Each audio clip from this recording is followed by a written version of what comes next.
AIIMS Guwahati north east अस्टिम conclave एम्सर शिशु विभागर उद्योगत এই कनक्लेव अनुष्ठित হৈছে। এই অনুষ্ঠানত শিশু ৰোগৰ চিকিৎসাৰে জড়িত চিকিৎসকে হওক বা বেচৰকাৰী সংগঠনক সম্বৰ্ধনা জনোৱা হয়। এই অনুষ্ঠানৰ শুভাৰম্ভণি কৰে এম্সৰ গুৱাহাটীৰ সঞ্চালকে। বন্তি প্ৰজ্বলনেৰে এই অনুষ্ঠানৰ শুভাৰম্ভণি কৰে সঞ্চালক অশোক পুৰাণী। কনক্লেভত অংশগ্ৰহণ দেশৰ বিভিন্ন প্ৰান্তৰ শিশু ৰোগ বিশেষজ্ঞৰ য'ত উপস্থিত থাকে IIT গুৱাহাটীৰ সঞ্চালক অধ্যাপক দেবেন্দ্ৰ জালিহাল। ৰাষ্ট্ৰীয় স্বাস্থ্য মিছনৰ সঞ্চালক লক্ষ্মণন এছেও অংশগ্ৰহণ কৰে এই অনুষ্ঠানত। এই কনক্লেভত উপস্থিত থাকে ইয়ং ইণ্ডিয়া গুৱাহাটীৰ চেয়াৰমেন। आप सबको नमस्कार। मैं डॉक्टर अशोक पुराणिक, एग्जीक्यूटिव डायरेक्टर एम्स गुवाहाटी। आज ऑटिज़म डे के उपलक्ष्य में हमने एक कॉन्क्लेव रखा था और ये पूरे 7 सिस्टर्स के जितने भी एक्सपर्ट हैं, जो डॉक्टर्स हैं, पैरामेडिकल्स हैं, टीचर्स हैं, पेरेंट्स हैं, जो ऑटिज़म और NGOs हैं जो ऑटिज़म के फील्ड में काम करते हैं। ऑटिज़म एक ऐसी बीमारी है जो बच्चों में जन्मजात होती है।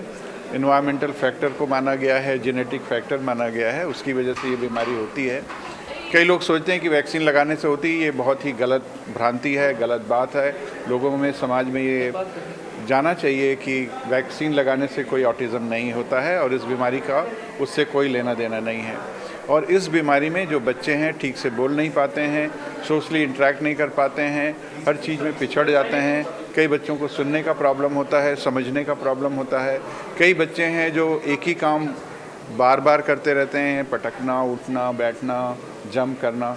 तो बहुत सारी एबनॉर्मल चीज़ें हैं जो बच्चों में बहुत पहले दिख जाती है और इसका टाइम से अगर उपचार ना किया जाए तो बहुत इसके परिणाम ख़राब हो सकते हैं। और हर पेरेंट्स को बहुत चिंता होती है कि मेरा बच्चा आगे पढ़ेगा कि नहीं, आगे कैसे बढ़ेगा, आगे काम कर पाएगा कि नहीं, सब लोगों के साथ वो मिल कर के रह पाएगा कि नहीं। ये बहुत बड़ी चैलेंज होती है और जिन घर में इस तरह के बच्चे हैं उन पेरेंट्स का स्ट्रेस लेवल जो है, उनकी चिंताएं, जो एक मानसिक आघात होता है उन्हें, तो उसके अवेयरनेस के लिए, अवेयरनेस ही नहीं, हम पूरे 7 स्टेट्स के लोगों का हम एडमिशन करते हैं यहाँ पे।